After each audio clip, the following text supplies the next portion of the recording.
Hola a todos y bienvenidos a Money and Markets.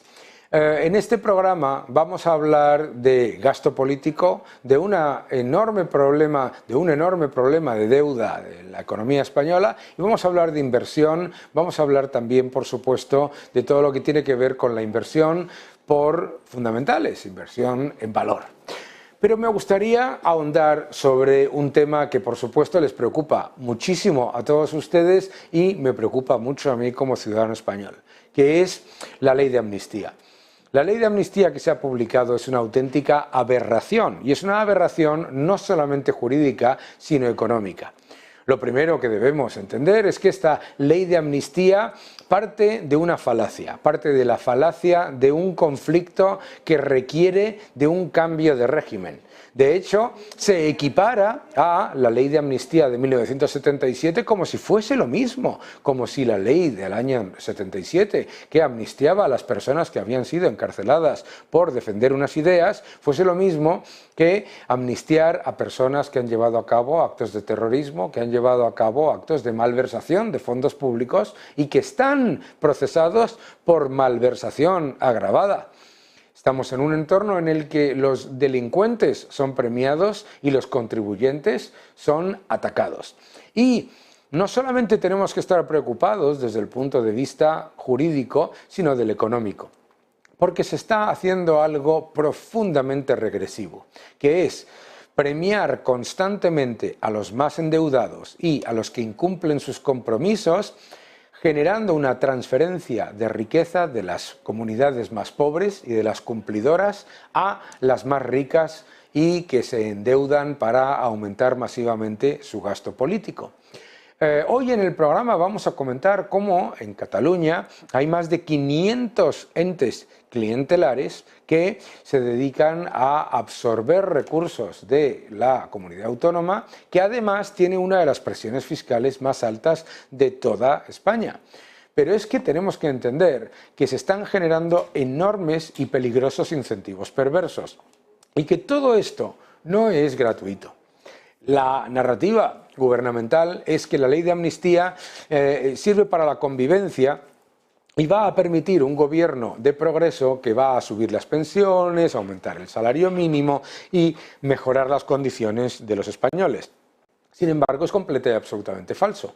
Los únicos derechos que da este gobierno son a endeudarse masivamente y a disfrazar el empleo. Esa es la única realidad de lo que estamos viviendo.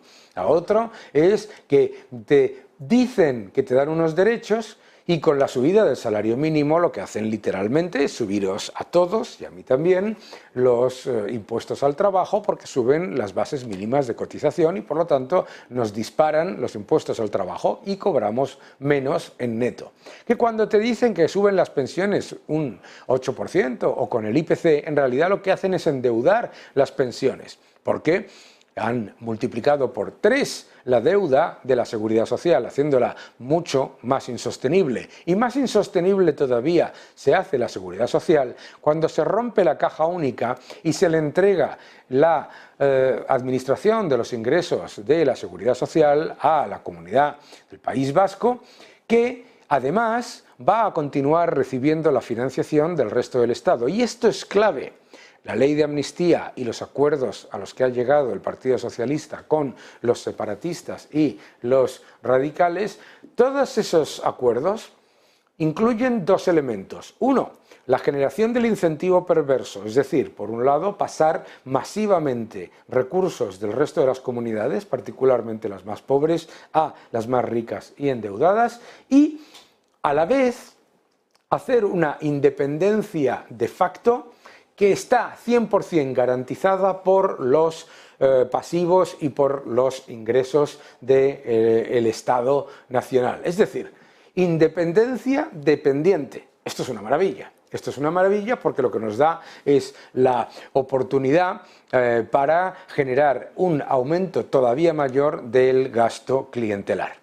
La ley de amnistía, además, introduce la inseguridad jurídica. La inseguridad jurídica más absoluta, porque lo que genera es la dependencia total del poder judicial del poder político. Claro, la ley de amnistía incluye de una manera amplísima a todas aquellas personas que le pueda interesar al gobierno en un momento dado amnistiar. Y para ello utiliza un concepto tan amplio y tan vago que es prácticamente imposible saber exactamente a cuántas personas va a implicar. Entonces, ¿qué es lo que hace? Dice, desde el año 2012 hasta el año 2023, todas las personas que pueden haber estado de manera directa o indirecta implicadas en el proceso de crear y luego defender la autodeterminación y los procesos de ruptura con el Estado. ¡Ojo!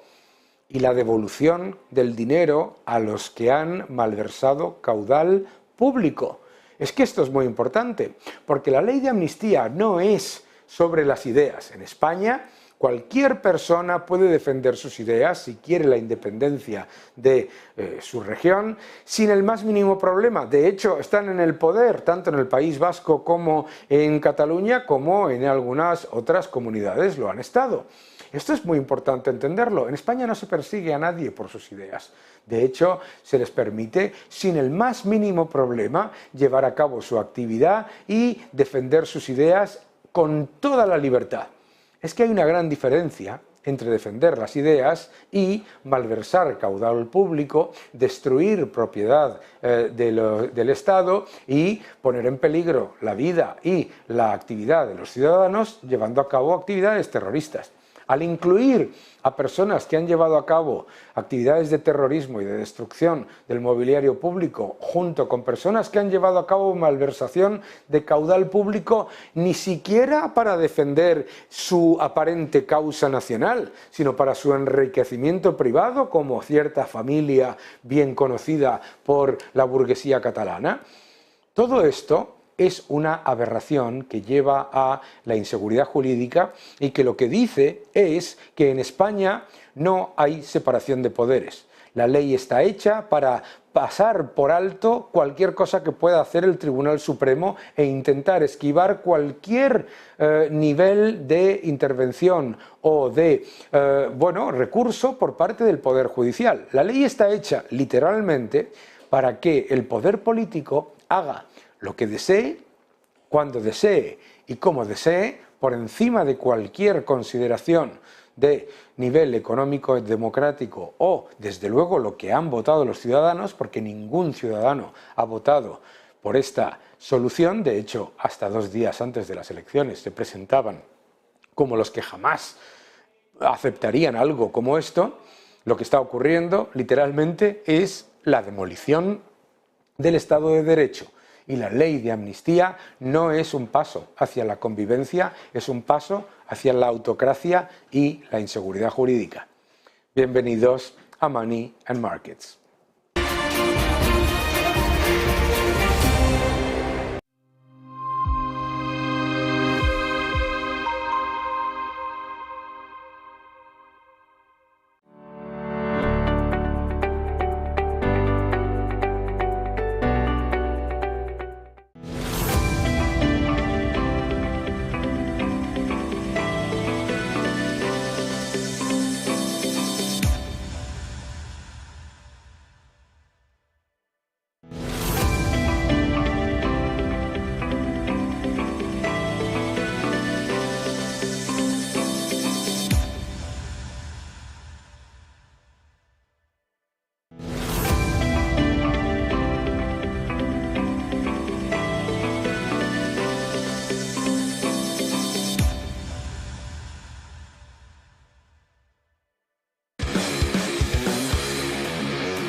Localizarnos ahora es más fácil. La economía a tu alcance. Empresas, inversiones, tecnología. Ya en la app de Movistar. Vive la economía. Negocios Televisión.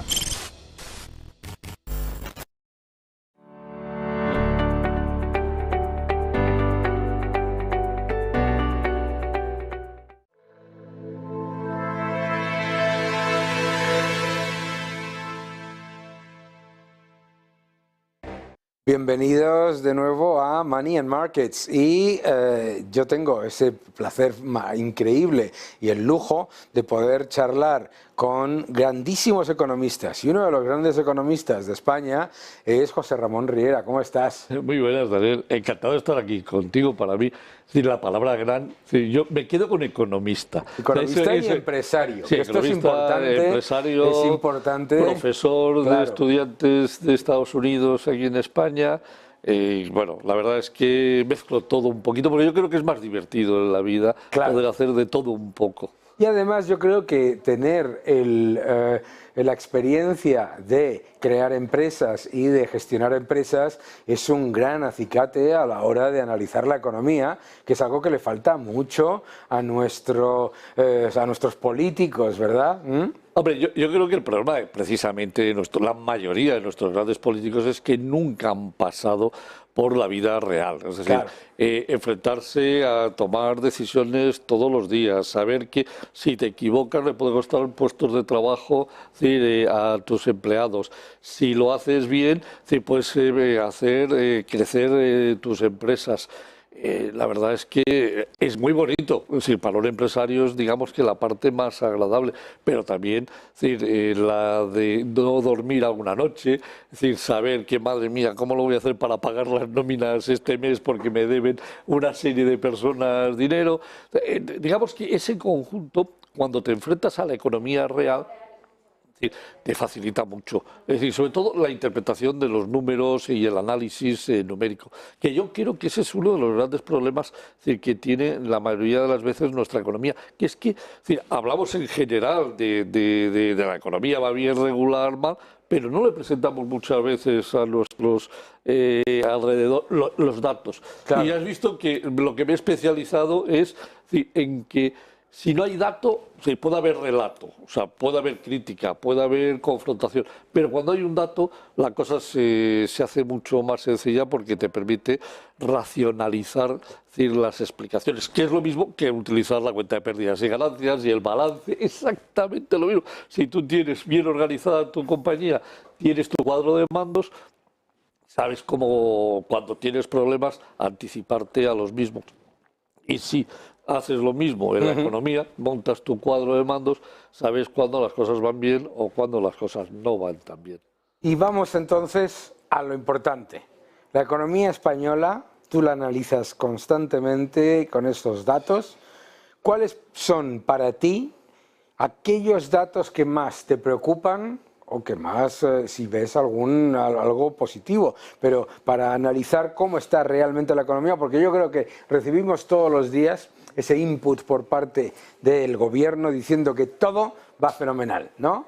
Cuéntanos. No, vamos a ver, España en estos momentos tiene varios frentes abiertos con graves problemas. El primero, el de la deuda. Sí. O sea, el de la deuda es terrible porque estamos llevando los ingresos del Estado a su máxima posibilidad. Es decir, ya es difícil que sigan creciendo. Si nos fijamos, a cierre del mes de septiembre habíamos crecido un 4,2% en el total de los ingresos, creciendo el IRPF un 9,7%, que es una auténtica salvajada.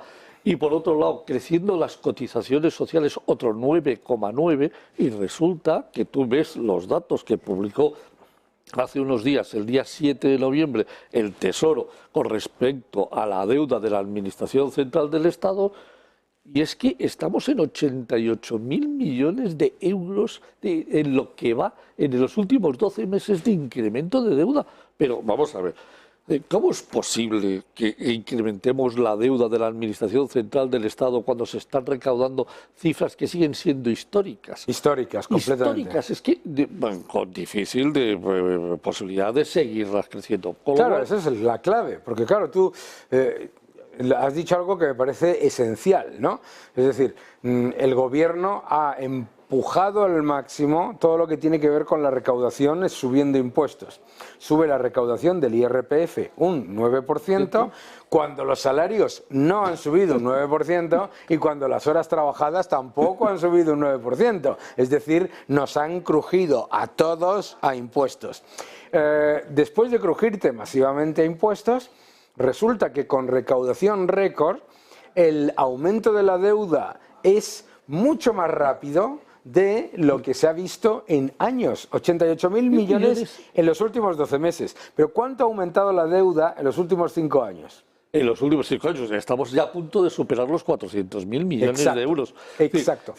Nos falta nada, posiblemente a cierre del mes de octubre, cuando tengamos los datos de octubre, hayamos superado los 400.000 millones de deuda desde que está este gobierno al frente de la nación. Pero claro, es que dices, vale, hemos crecido 400.000 millones de euros, pero hemos arreglado cosas.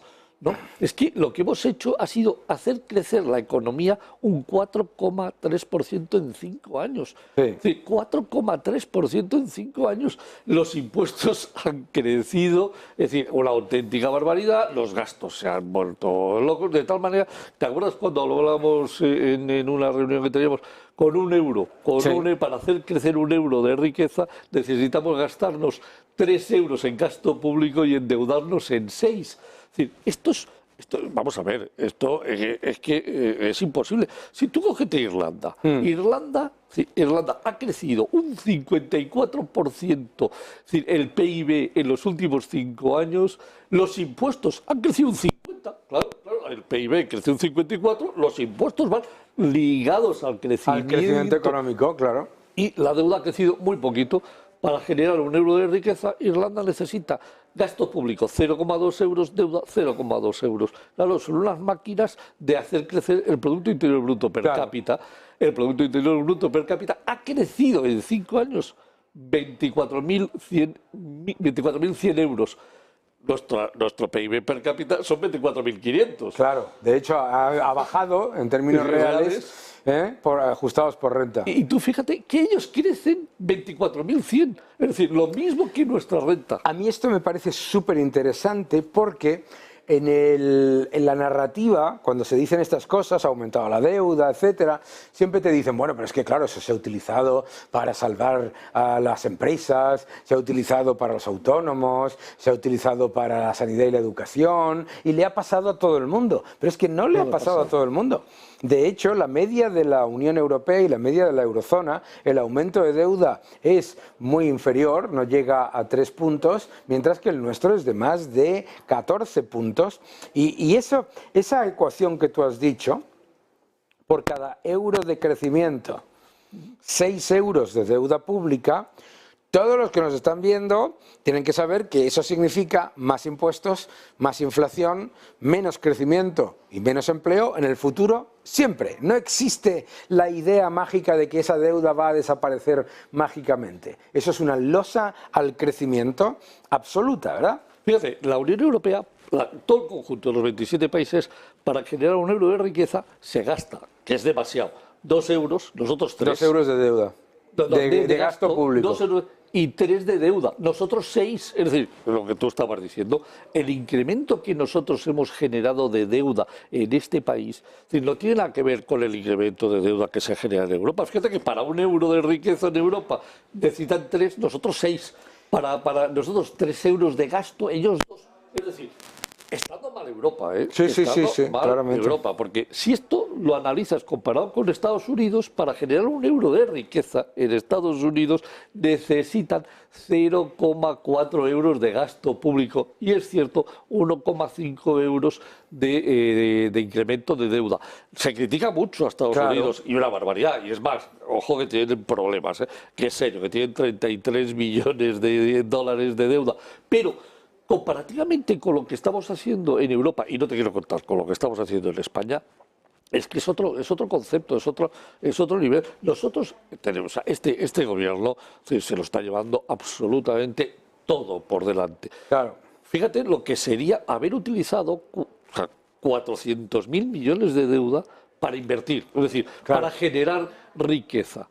Tú sabes, generar riqueza en 400.000 millones hubiese implicado que el Producto Interior Bruto podía haber crecido casi un 30%.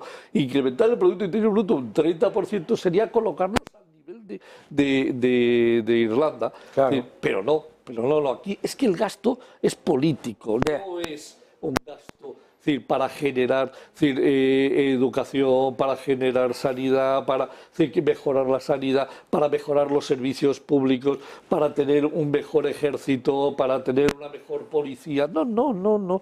Todo lo contrario. Mira, te voy a dar un dato que te va a alucinar. Mariano Rajoy, cuando deja el gobierno, lo deja con 480.000 millones de euros de gasto público. 480.000. Hoy, este año, vamos a terminar en 670.000 millones. Es decir, hemos incrementado el gasto público en 190.000 millones de euros. ¿Y a dónde ha ido eso? Claro. La sanidad. Es exactamente igual. Exactamente lo mismo. Y además, ojo, que este incremento del gasto público, si la sanidad la pagan en el 99% las comunidades, la educación en el 99% lo pagan las comunidades. ¿Por qué si se están endeudando el Estado, la Administración Central y no se endeudan las comunidades? Que sí que se endeudan. Lo que llevan, desde que estos 5 años llevan aproximadamente un endeudamiento de unos 30 y tantos mil, 40.000 millones. Pero es que al lado de los 400.000 en total, a ver, es que hay una diferencia que es salvaje. No, el gasto se está convirtiendo en darle dinerito a Mrs. Montero para que se lo gaste en igualdad, que da lo mismo, darle dinerito a la Yone Belarra para que se lo gaste en lo que le dé la gana. Es decir, no estamos generando riqueza. Claro. No estamos haciendo absolutamente ni un solo esfuerzo por generar un euro de riqueza. No, aquí no importa, es que es el socialismo, ese es el gran problema que tiene en cuanto a los conceptos económicos. Claro, decía Margaret Thatcher que el socialismo deja de funcionar cuando se acaba el dinero de los demás. Pero aquí me parece súper interesante lo que has dicho. Estados Unidos, que todo el mundo criticamos a Estados Unidos, 1 euro de crecimiento, 1 euro de deuda. Bien. La Unión Europea, 1 euro de crecimiento, 2 euros de deuda. España, 1 euro de crecimiento, 6 euros de deuda. Y tú has hablado del concepto del gasto político, que es ese gasto que no tiene absolutamente nada que ver ni con la sanidad, la educación, etcétera.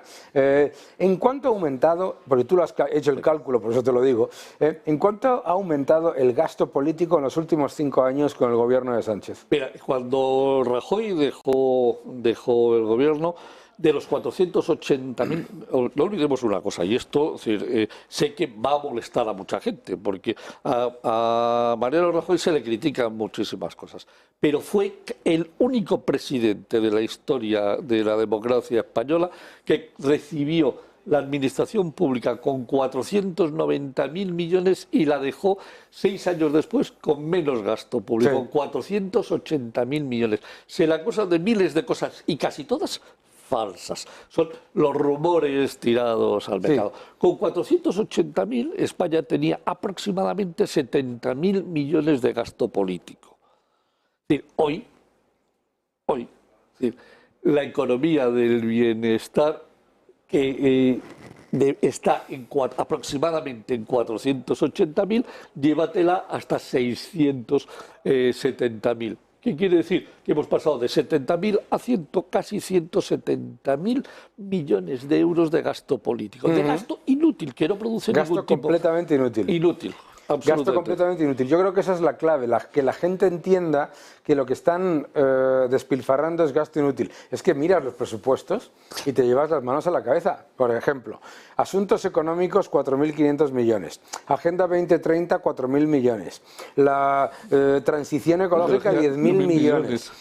Presidencia en asesores ha pasado de gastar 31 millones a 55 millones, todos los años aumentándolo. Oye, en los años de pandemia, aumentándolo, etcétera, etcétera. Es una cosa increíble. Te voy otro dato, ya sabes que a mí me encantan los datos. España, del gasto público del año 2022, que fueron 637.000 millones de euros, dedica a pagar salarios 156.000 millones, el 24,8%. Es decir, por cada 4 euros que este país se gasta, 1 es para pagar empleados públicos. Tenemos un problema. Pero vamos a ver, y ahora te voy a decir Alemania. Alemania tiene 16 Länders, nosotros 17 comunidades autónomas, tiene 12.100 ayuntamientos, nosotros 8.100 ayuntamientos. Alemania le dedica a pagar salarios del total de su gasto público un 16,3%. ¿Por qué Alemania le dedica un 16,3% y nosotros un 24,6%? Muy sencillo. Una palabra: digitalización de los procesos. Han hecho un auténtico esfuerzo para que cualquier de los ciudadanos de alemanes que necesitan relacionarse para hacer cualquier tipo de actividad, todo es con tu ID, con tu DNI electrónico y con tu certificado electrónico para poder hacer todo tipo de transacciones. Sí. Dime cuántas transacciones podemos hacer en este país con la administración pública. Así estamos llenos de empleados públicos. Pero vamos, aunque se pudiese, José Ramón, es que esa es la diferencia. Aunque se pudiese, porque hacer las cosas electrónicamente las puedes hacer. Sí, pero la enorme burocracia que hay, fíjate que, claro, tú decías... por ejemplo, se repite con mucha frecuencia, España es un país que tiene un número de funcionarios que no es especialmente alto con respecto al resto de los países de nuestro entorno, y ese concepto que a mí me parece fantástico, que es el de lo de funcionarios por habitante, que no sé si lo habrán escuchado usted, pero es que es una broma eso de funcionarios por habitante, ¿no? Pero bueno, me da igual. ¿Qué es lo que pasa? Que hay un enorme nivel de gasto en lo que hay mucho capitán y muy poco marinero. Hay mucho capitán y muy poco marinero. Y luego hay una gran diferencia entre esos datos, que es toda la cantidad de entes públicos deficitarios, que es espectacular. Tú vete simplemente a nuestra querida Cataluña. Claro. 509 organismos autónomos que dependen de la Generalitat. Vete a nuestro Madrid, claro. 33. ¿Cómo es posible que una comunidad que tenga 509 organismos y Madrid 33? Claro. Bueno, Madrid tiene el consorcio de transportes, sí, claro. Sí, pero son 33 comparado con total, 500. Con 509 contados, ¿eh? Sí, lo sé. Me los he contado de arriba a abajo. Y claro, en cada organismo un presidente, un director general, un consejo de administración. Claro, es que es la auténtica barbaridad del gasto público. La auténtica barbaridad del gasto público, y los datos son muy evidentes, lo estábamos comentando. José Ramón, qué gusto que hayas venido a nuestro programa, ¿eh? Ya sabes que estás en tu casa, no se pierdan todas las semanas su vídeo que nos envía muy amablemente, y ya sabes que cuando quieras pues seguiremos hablando, y muchísimas gracias por ilustrarnos con estos datos que son incontestables. Nosotros seguimos en nuestro programa. Muchísimas gracias. Muchas gracias, Daniel, por darme la oportunidad de estar aquí contigo. Sabes la admiración especial que te tengo. Qué amable, muchísimas gracias. Para mí un placer, y estás en tu casa. Gracias.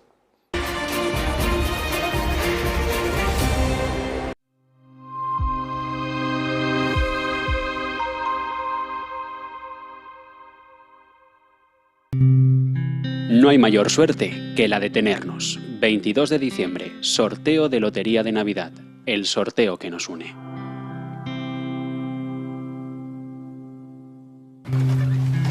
Estas Navidades, cuidado con lo que deseas. Ojalá desapareciera todo el mundo.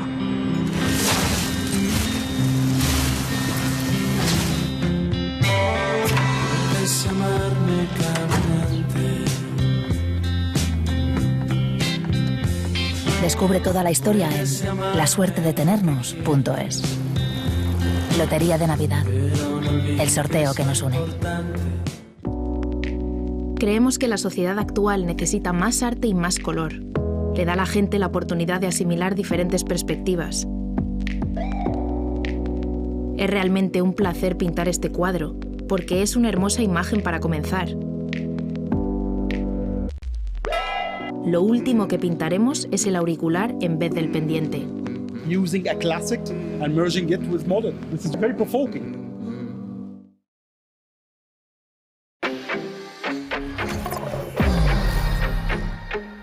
¿Quieres ¿Quieres invertir en bolsa? Déjame enseñarte algo. Él es Guille, compra acciones de empresas de videojuegos. Y él es Javier, invierte en acciones del mundo del motor. Y ella es... ¿Pero cuál es la comisión? 0 comisión. Abre tu cuenta de cliente totalmente online, invierte en acciones y fondos cotizados sin comisiones hasta 100.000 euros al mes. ¿Y tú? ¿En qué vas a invertir?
De nuevo en Money and Markets y como ya en varias ocasiones uno de nuestros colaboradores habituales, Gustavo Martínez, que es profesor de la Universidad Francisco Marroquín y además es experto en bolsa y una de las personas que deben seguir todos ustedes en las redes sociales porque siempre tiene cosas muy interesantes de las que hablar.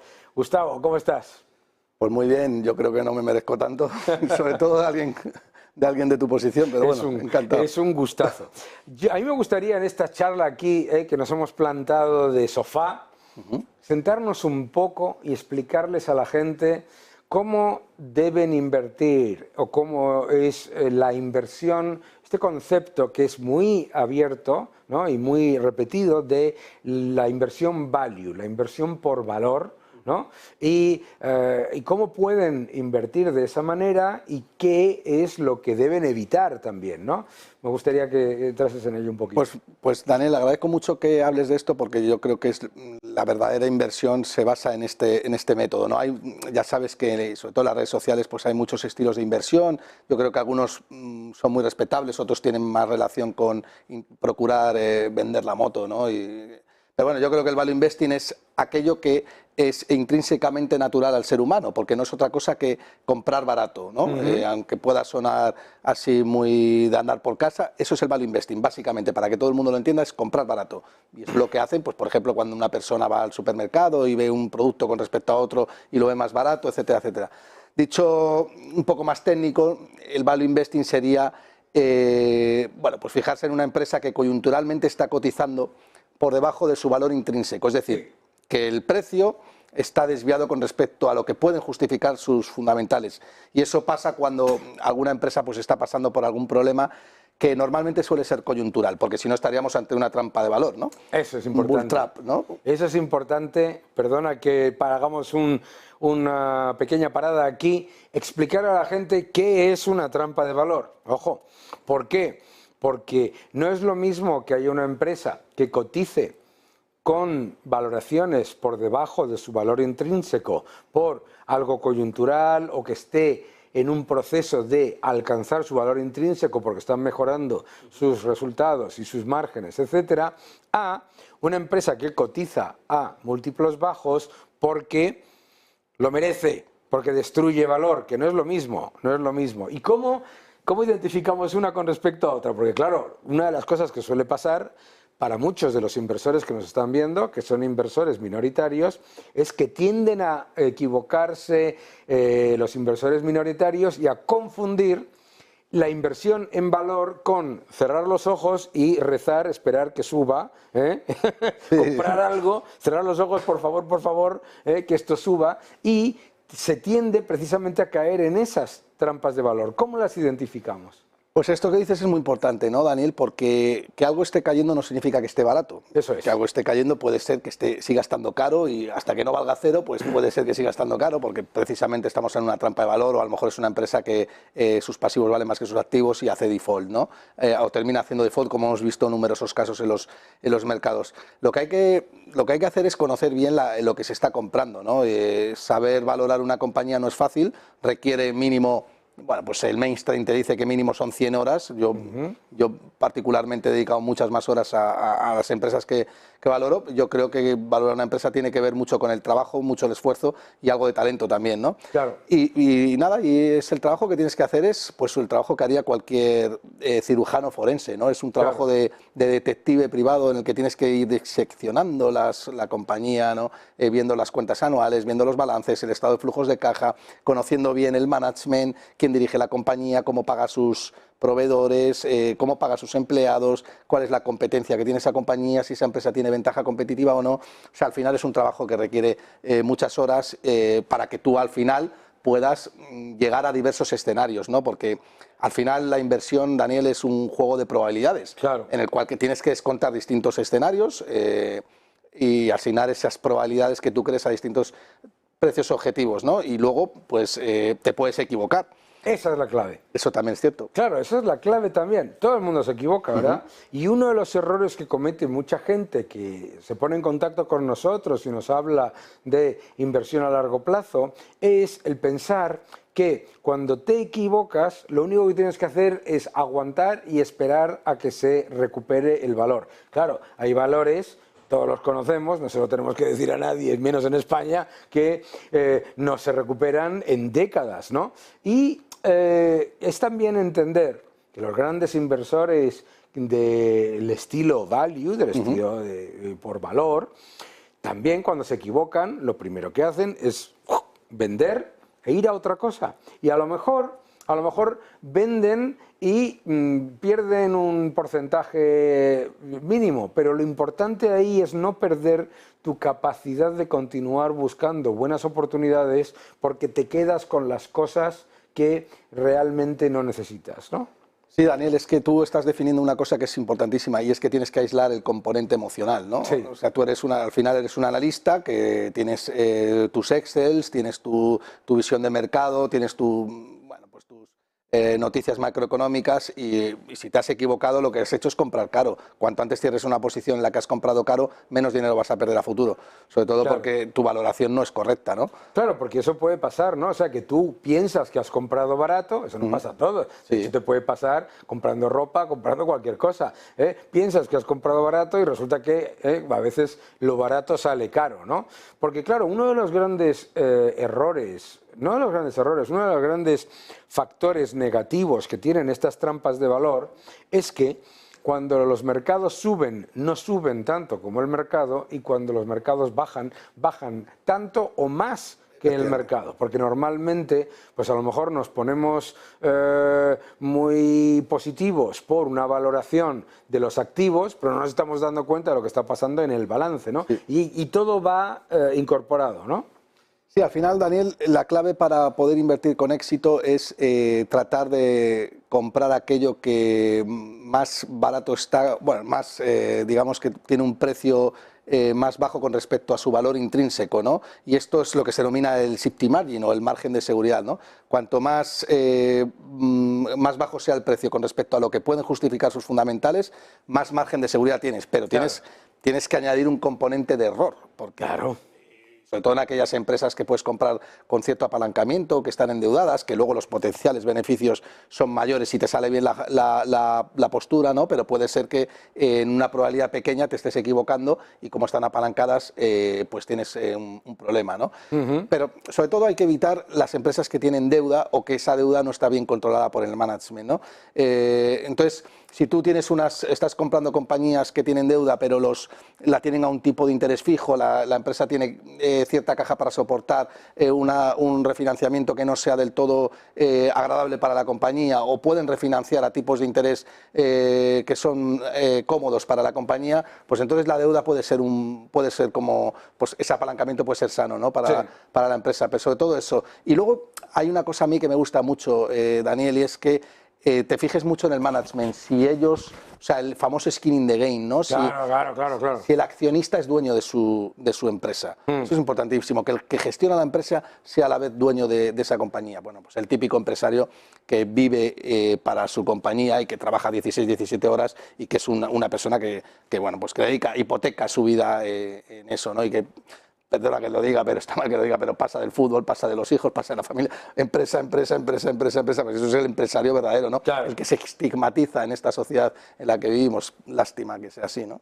Bueno, fíjate, yo me acuerdo que cuando yo he tenido la enorme suerte de conocer a grandes inversores mundiales, y me decía uno de ellos, hay que tener muy clara la diferencia entre un empresario y un empleado VIP. No es lo mismo. Sí. No es lo mismo. Un empresario, como tú dices, es el que está ahí y que cuando baja su acción un 2%, sufre con la acción, y un empleado VIP es otra cosa. Sí. Mucho cuidado con eso. Y otra cosa que me decía no voy a decir su nombre, pero un gran inversor norteamericano, decía, cuando en una empresa el presidente o el consejero delegado tienen como objetivo ser ministro, la diferencia entre el salario que cobran como consejero delegado o presidente de esa empresa, que pueden ser pues un par de millones, lo que sea, y el sueldo de ministro, que pueden ser, no sé, 70 o 80.000 euros,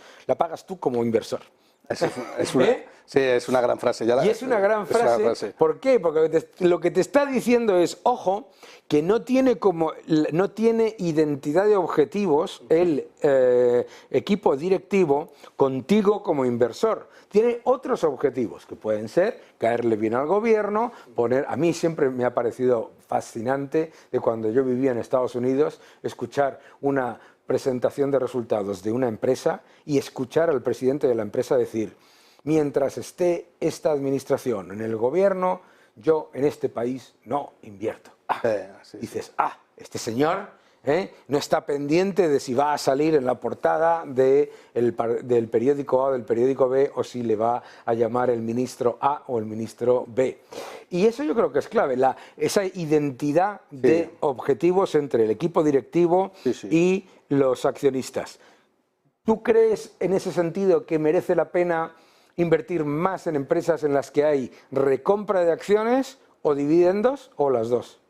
Bueno, yo particularmente prefiero la recompra de acciones, ¿no? Porque dividendo es un poco devolver el marrón al accionista, ¿no? Oye, no sé dónde voy a invertir yo este capital, no sé dónde voy a posicionar esta caja, te lo doy a ti y hazlo. Eso siempre y cuando no encuentres alternativas de inversión. Claro. Bueno, pues tú sabes, Daniel, que el empresario, lo has definido muy bien, aparte de ser un buen... bueno, pues una persona que está obsesionada con su empresa es un buen gestor del capital, ¿no? Y si no encuentras compañías o costes de oportunidad en el cual el roce puede ser más elevado, pues entonces sí que es normal que le devuelvas la caja o le devuelvas una participación al accionista, ¿no? Pero en general eso no suele pasar, es decir, siempre hay oportunidades de inversión que si no son tu propia empresa incluso puedes aparcar el capital en el balance, pero devolverlo a mí no me suele gustar. Sí que me gusta la figura del buyback o la recompra de acciones, siempre y cuando esto no se haga con un componente de mala praxis. Es decir, claro. Pues, pero igual es que, los dividendos. Igual que los dividendos. Claro, yo siempre digo que una empresa que te paga dividendos en acciones es como una persona que te invita a cenar con tu propia cartera. Exactamente. Claro. Pero en general, Daniel, el accionista, cuando el empresario es dueño de su compañía, está recomprando acciones, eso sale bien en un 99% de las veces. Claro. Y además es que es que si le sale mal es el CEO. Yo he estado invertido en compañías que los CEOs han arriesgado, han hecho recompras y luego se ha caído la acción un 90, un 80%, y es el CEO el primero que está perdiendo con esas recompras, ¿no? Pero porque él es el dueño de la Y porque empresa, además esas recompras se utilizan para remunerar a los empleados, y eso genera también mayor identidad con la empresa y mayor identidad de objetivos, ¿verdad? Sí, es que hay mucha crítica con las recompras de acciones, pero es porque la gente no entiende el concepto. No entiende para qué sirven. Claro, pues tú cuando estás recomprando acciones, Daniel, lo que estás haciendo es disminuir el capital social de la empresa, con lo cual un beneficio futuro, un flujo de caja futuro que se va a generar potencialmente, eso es primero un mayor dividendo potencial para el accionista, y es que además el beneficio por acción se distribuye entre menos accionistas, con lo cual, salvo que estés recomprando tu propia empresa que ya está cara, lo normal es que generes un roce sobre un ROE, y que al final, si lo piensas desde un punto de vista de asignación de capital, si yo tengo que decidir entre una inversión e invertir en mi propia empresa, pues a lo mejor resulta que invertir en mi propia empresa es mucho más rentable que hacer una adquisición que me va a generar dificultades o lo que sea, ¿no? Y es que además, Daniel, hay un componente añadido, y es que probablemente el CEO, o así debería ser, conoce mejor su empresa que cualquier otra empresa que haya en el mercado, si no algo se está haciendo mal, ¿no? Pues muy bien, muchísimas gracias, Gustavo, por explicarnos un poco más. Seguiremos hablando de todo esto porque a Gustavo lo tenemos aquí con cierta regularidad. Nunca tengo suficiente tiempo con él. Es un gusto tenerte con nosotros en el programa. Estás en tu casa y seguiremos hablando de todo esto. Y mientras tanto, ustedes nos vemos dentro de una semana y sigan defendiendo la libertad.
Localizarnos ahora es más fácil. La economía a tu alcance. Empresas, inversiones, tecnología. Ya en la app de Movistar. Vive la economía. Negocios Televisión.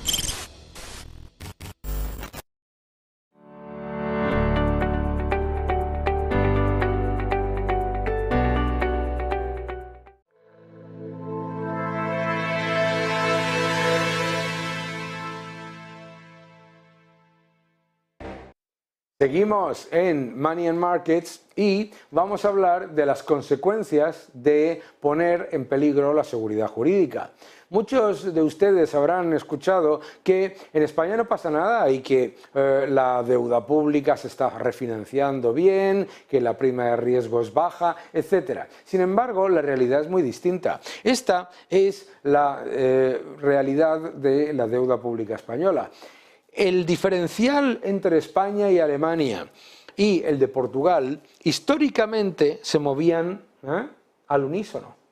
Y en los últimos meses lo que ha ocurrido ha sido que mientras Portugal ha empezado a financiarse con un diferencial más bajo con respecto a Alemania, el de España ha aumentado y se ha estancado. Esto está ocurriendo en un entorno en el que se está poniendo en peligro la seguridad jurídica y además, ojo, el Banco Central Europeo continúa comprando deuda española, porque no podemos olvidar que el mecanismo antifragmentación sigue en marcha. ¿Por qué es importante tener en cuenta esto? Porque la deuda pública española está literalmente disfrazada en cuanto a su percepción de riesgo por el apoyo del Banco Central Europeo. Y El Banco Central Europeo debería empezar a plantearse qué es lo que está haciendo al mantener las recompras de deuda española dentro de esos mecanismos que todavía tiene abiertos, en un entorno en el que el gobierno está llevando a cabo acuerdos en los que condona deuda a quien le interesa dependiendo de la aritmética política y en el que además no tiene el más mínimo interés ni lo va a hacer en cuanto a mejorar la situación en cuanto a deuda pública, ya que como las reglas fiscales siguen, pues están suspendidas, pues el gobierno simplemente sigue acordando con sus socios pues mayores gastos, mayores aumentos de impuestos y por supuesto la realidad, como hemos explicado junto a José Ramón Riera, es que con récord de ingresos, 88.000 millones más de deuda en los últimos 12 meses. Esto siempre termina mal. Ahora te dicen que no pasa nada. Espérate a que la situación realmente se normalice. Vamos a ver el siguiente gráfico que me parece muy interesante también y ya sobre un aspecto diferente que es el de los mercados emergentes. Mucha gente nos ha preguntado si es el momento de comprar mercados emergentes. No lo han hecho bien en bolsa y además tienen bastantes riesgos tanto por el lado monetario como por el lado de lo que tiene que ver con el déficit fiscal y el déficit comercial. Y lo que muestra estos dos gráficos es que la demanda de bonos y acciones de mercados emergentes lleva una fuerte caída en los últimos meses y que esa demanda está cayendo, entre otras cosas, porque los desequilibrios monetarios, mayor necesidad de dólares, más los desequilibrios fiscales, déficits crecientes y un empeoramiento del entorno de las exportaciones hacen que estos mercados sean menos atractivos. Mucho cuidado porque para generar la misma rentabilidad que en el S&P 500, los mercados emergentes nos llevan a tomar al menos 3 unidades más de riesgo que las del S&P 500. Vamos a ver otro gráfico y comentamos algo que me parece muy importante. La inversión financiera directa extranjera en China se ha desplomado. Se ha desplomado y eso es parte de esa tensión geopolítica que estamos viviendo en los mercados y lo estamos viviendo en la política. Lo interesante de todo esto es que con semejante caída de la inversión financiera directa extranjera a China, la economía china ha visto una revisión al alza por parte del Fondo Monetario Internacional y el Banco Mundial en cuanto a sus expectativas de crecimiento. ¿Qué nos dice eso?